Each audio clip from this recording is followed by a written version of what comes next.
ও প্রিয় ভাই, স্বপ্ন দেখা ভালো, কিন্তু স্বপ্নে যে রাজা হয়, স্বপ্ন ভাঙ্গার পরে সে রাজা না প্রজা। তোর কথা না করলে মজা পাই না। স্বপ্নে দেখছে হে রাজা, কিন্তু স্বপ্ন ভাঙ্গার পরে কি?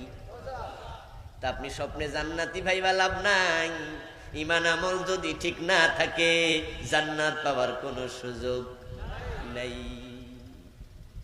যারা কাদিয়ানি তারা মনে করে তারা ঠিক আছে, যারা শিয়া তারা মনে করে তারা ঠিক আছে, যারা জাবরিয়া, যারা মুতাজিলা, যারা কাদরিয়া সবাই মনে করে সবাই ঠিক আছে, যারা আটরশি, যারা দেওয়ানবাগি, যারা মেজবান্ডারি সবাই বলে ঠিক আছে।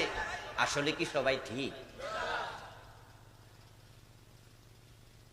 কাদিয়ানি কোরআন মাজিদের 4 অক্ষর মানলো না, খালি তামিম খাতামান নবীন মানলো না, তাদের ঈমান শেষ।